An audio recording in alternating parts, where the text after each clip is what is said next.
You're listening to NacChat with Amy Mahaffey, straight from the city of Nacogdoches, where we chat all things Nac.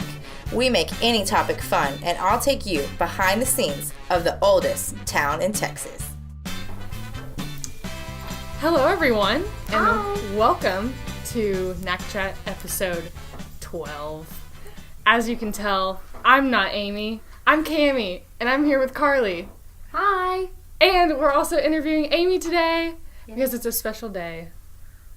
Because we get to interview you, and it's like tables have turned. Yeah. So. Well, why are we interviewing me?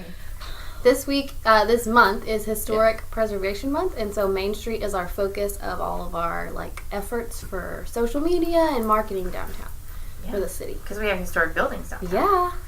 And we got to give a shout out to Jessica Sowell, too. Yeah, she does an awesome job. NAC Historic Sites.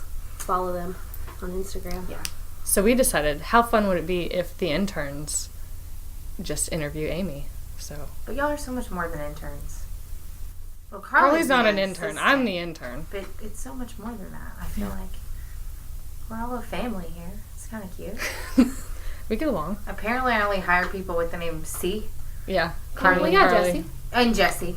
Can't forget Event Guru. They're E names, though, at the end. E, yeah. Amy, Carlie, Amy. Jesse, Cami. That still sounds like a hot mess. So, Carlie, what is your title? I'm the Main Street and Communications Assistant. Woohoo! Whoa. The heartbeat of downtown. The as I heartbeat referred of to you downtown. as in a meeting this morning. Yes. I was like, I can't do anything without Carlie. It's good. And then I do the multimedia, so I edit the podcasts, I do all the podcast stuff while Amy makes it awesome. While I talk. While you talk and I make you sound good.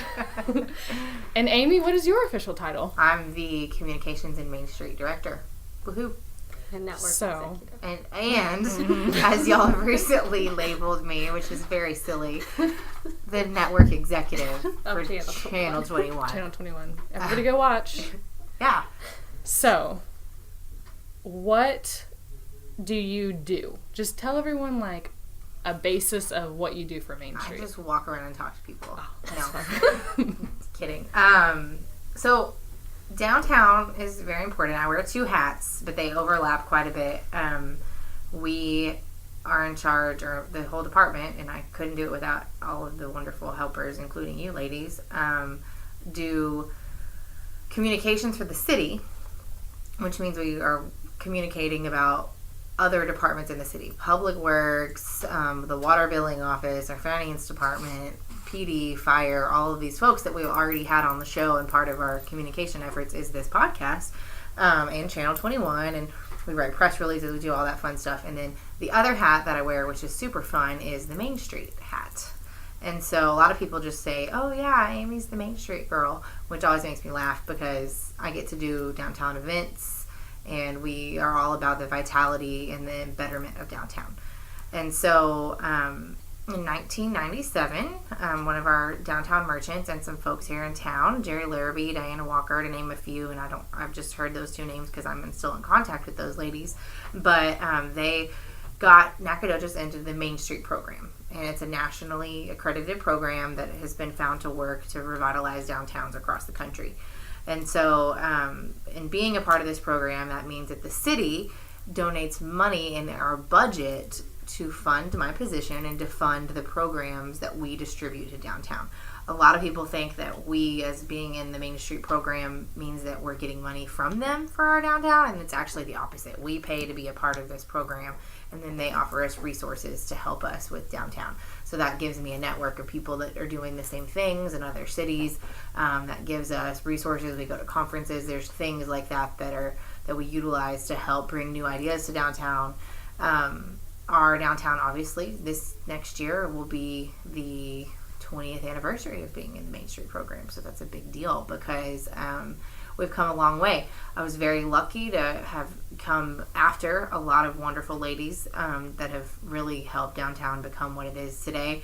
When we go to conferences and I talk to other Main Street folks in other towns, they are still working on getting benches in their downtown. They're still working on revitalizing entire blocks of their downtown. Their whole square's falling apart. Their streets are falling apart. They don't have lights. They don't have these cool things that we have downtown. And so we're in a different place. I had a board meeting this morning we have a Main Street Advisory Board that's a city council appoints members of the community to help steer the direction of downtown.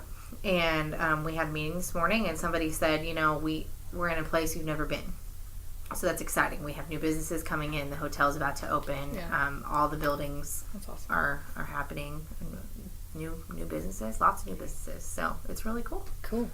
So you go to like conferences. I guess there's just Main Street conferences. Or There's the all Downtown different kinds of- Association. So there's some folks that even if they're not in the Main Street program, they care about downtowns. Oh, okay. And so that's a really neat group of people. It's a lot of Main Street folks, but not exclusively Main Street folks. And so a lot of board members could go, things like that. Different city council members could go to learn about the process of revitalizing a historic district.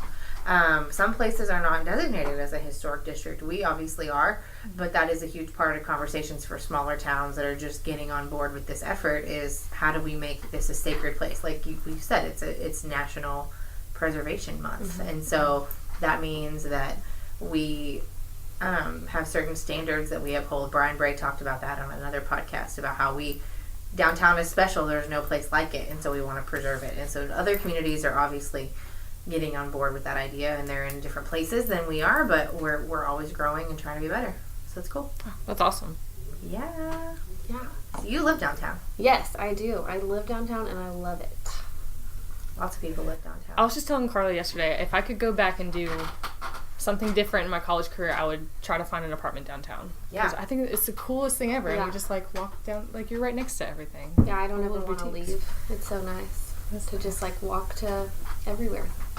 And I didn't realize that there was apartments in downtown. Right. I think that I just learned about that this year, actually, whenever Carlie said, yeah, I live on Main Street. Yeah. And I was like, what? How? Yeah. And so she's like, oh, yeah, there's like a bunch of other apartments and a couple other people that we know live on Main Street. And I didn't even know that there was That's a apartments thing. there. Yeah. I had no idea. We call the downtown district a mixed-use district.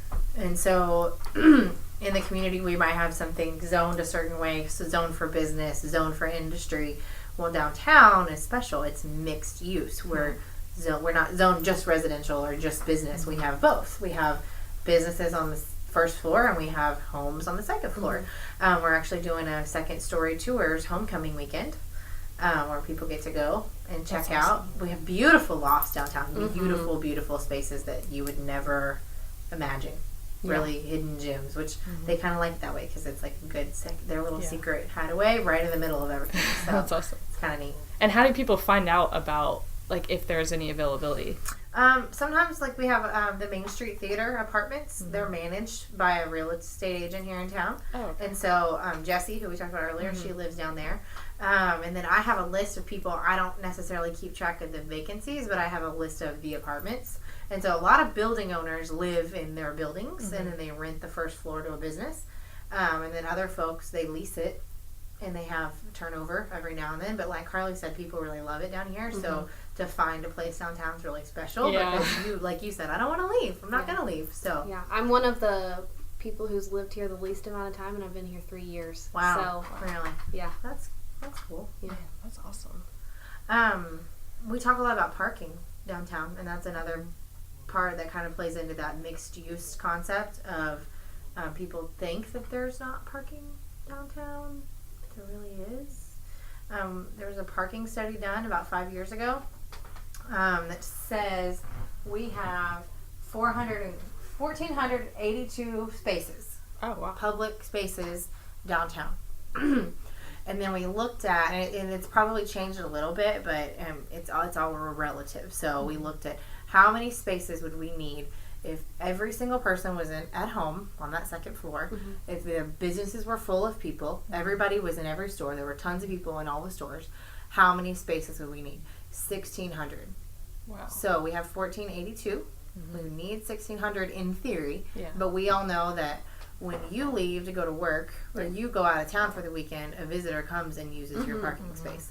And so there's a little bit of turnover when somebody that lives above Dolly's Diner works at a bank, this is just an example, they leave at 8 a.m. and they go to work at the bank, and then somebody might come to eat at Dolly's and they pull up in the parking space and that they were using, and they're not there until that person needs to come home. So I don't ever have a problem parking downtown unless there's a huge event, which is 3 times a year. You know. So I think I'm going to actually talk about it in the newspaper. If I get to write a column for the newspaper, if you look at the footprint of downtown, it's actually relatively, if you're trying to get from any spot in downtown from A to B, you will walk less distance than if you were to walk to the front door of Walmart. On a busy Saturday. So if you took the parking lot of Walmart and laid it over downtown is smaller.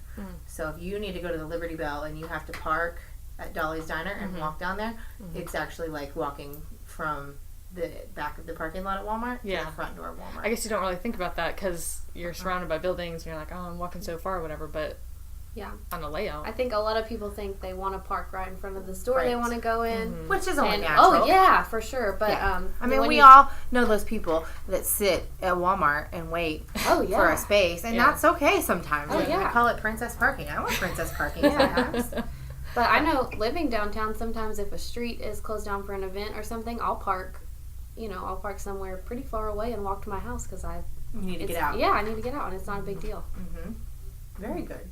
And the biggest parking spots, I guess, would be what I can think of as like in front of Liberty Bell. Yeah, that's a city lot. And then like CBTX too? CBTX, it's a private lot. They are great downtown neighbors though. And so when we have events like Blueberry Fest or Wine Swirl, they let us park there because the bank's obviously not open.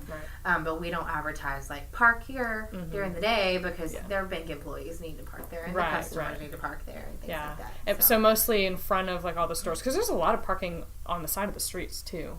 Yeah. So I've never had a problem with. The other misconception is that when we talk about the bank is that downtown is just banks.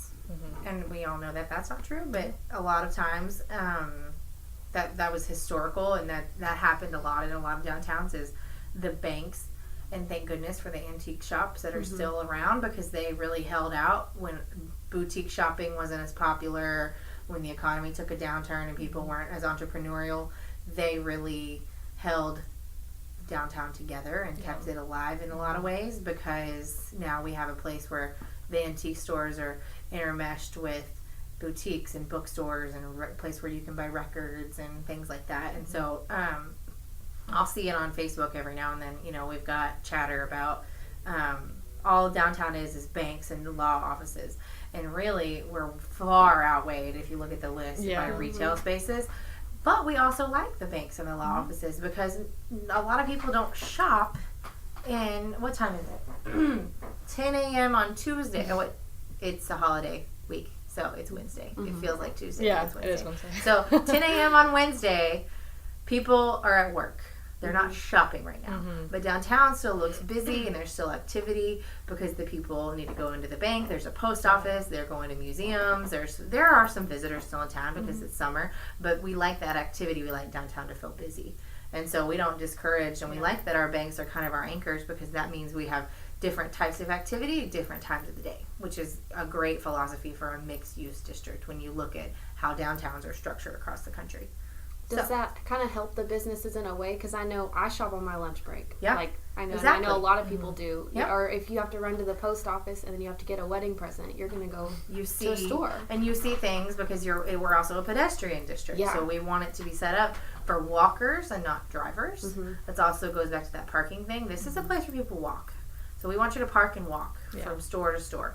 Restaurants, banks, post office, things like that are our anchors. Because you're going to walk more frequently to a restaurant than you are to buy a wedding gift.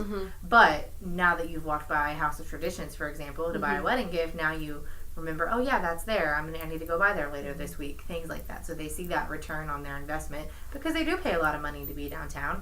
And they hope that being a part of downtown events and being a part of the downtown culture will pay back their investment because they're a part of the culture and the environment. Yeah. And once you're going in and out of shops, you don't even think about walking very much. Like I don't even think about how far the stores are from each other because you go in and out of them. Yeah. That's awesome. Yeah. So, speaking of events, because you mentioned events a couple of times, so there's a lot of events that go on at Main Street, and is that all Main Street, or is that different organizations can do different events on Main Street? Both. We host events through our office, as you ladies know. We have shopping events. We have different fun, like Wassail Fest is on Small Business Saturday after Thanksgiving. That's become a big tradition for folks. And then other people a lot of times will host an event. So for example, this weekend they're having a disc golf tournament in town. It's all over town at the lake, but they're doing a big party for the players and they want to do it downtown. And so they're going to close off some of the streets, and they've applied through me to get a permit and do all of that. And that's a service that the city provides, is allowing people to do that when they have events that are worthwhile and meaningful to the community. So Okay. So if someone wanted to do an event, they go through you. yes, Okay. I get to coordinate all of that. So I get the pleasure of knowing all the cool stuff that happens downtown, and that's not even just downtown. 5Ks, anything like that. We process all of that, so we know what's going on. But it is a huge draw, as people like to have events downtown because it's downtown and it's fun and the vibe is cool, and so yeah. I love downtown. I remember that was whenever I came to visit my junior year of high school to visit SFA. I came downtown, and that was the thing that sold me to Nacogdoches, was the brick streets and all of Main Street. I was like, oh my gosh, this is so cool. So I love it. I know, I do too. Yeah. My high school graduation pictures were downtown, and it's funny now because like I live here and I'm here all the time. Yeah. But there's pictures of 18-year-old Carlie. Special. Yeah. That's so special.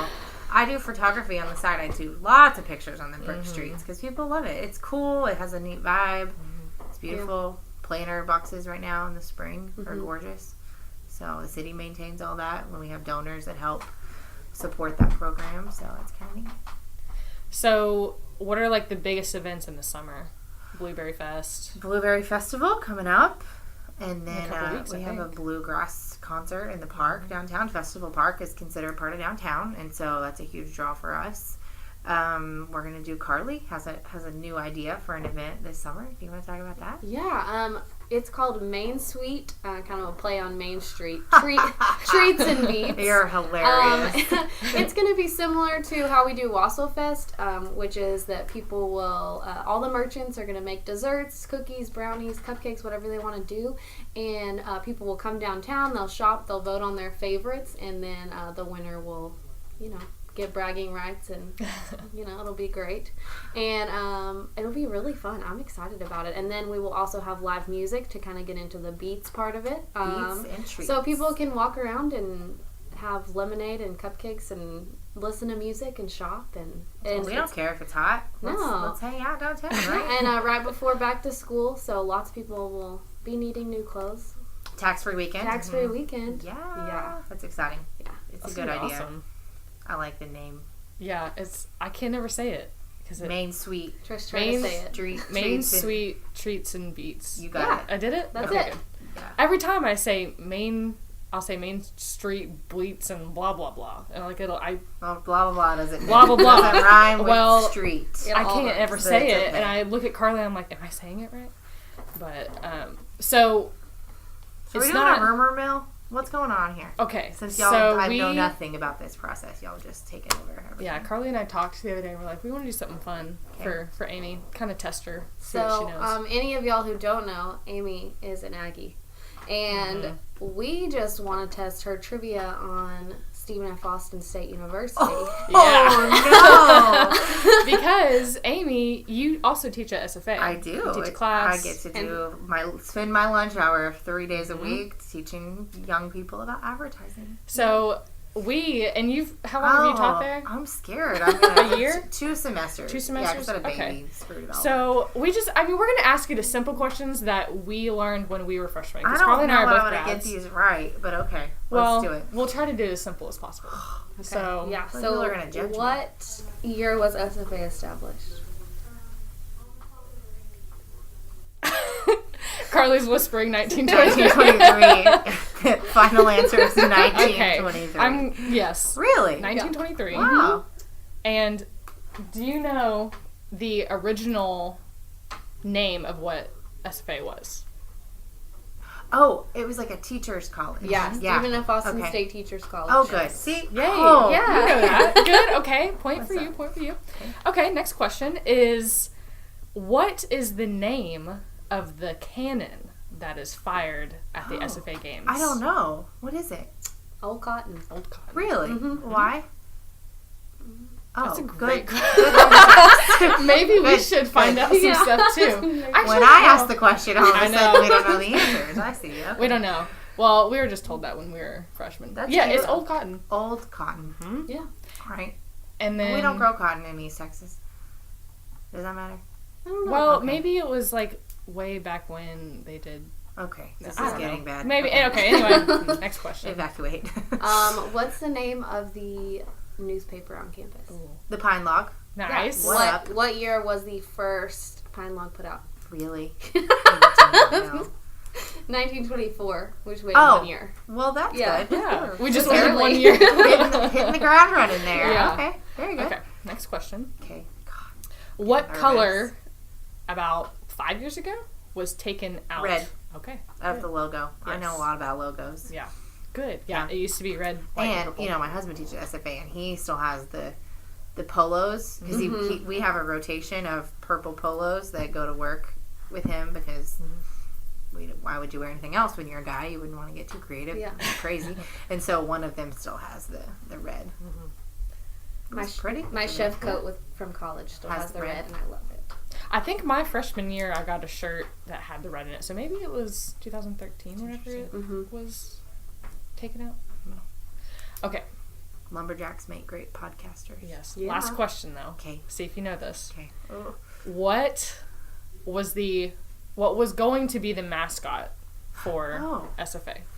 Not the It Lumberjacks. got outvoted by 1 vote. A pine cone. Yeah. Yeah. Shut up. Yeah. That was it. I was being a smart aleck. No, it was the fighting pine cones. You got it. Yep, you got That it. is glorious.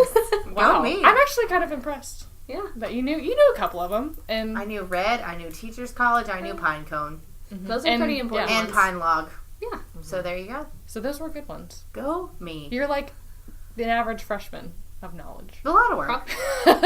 Okay. Cool. I'll buy that. Thank you, ladies. Well, That was thank you, fun. Amy. Yeah, thanks. It was nice to have the tables turned and us interview you. Okay. Are you going to sign off? You know, you always yell at me because I don't sign off. Yes. I always have to I'm gonna sign off. re-record it. Yeah, Amy always. Okay, Amy forgot to sign off again. Oh, okay. So thank you guys for listening. Make sure to tune in next time. We don't know what's going to be next time, but it'll be cool. So thank you for listening, and that concludes this episode of Next. Bye. Bye. Adios.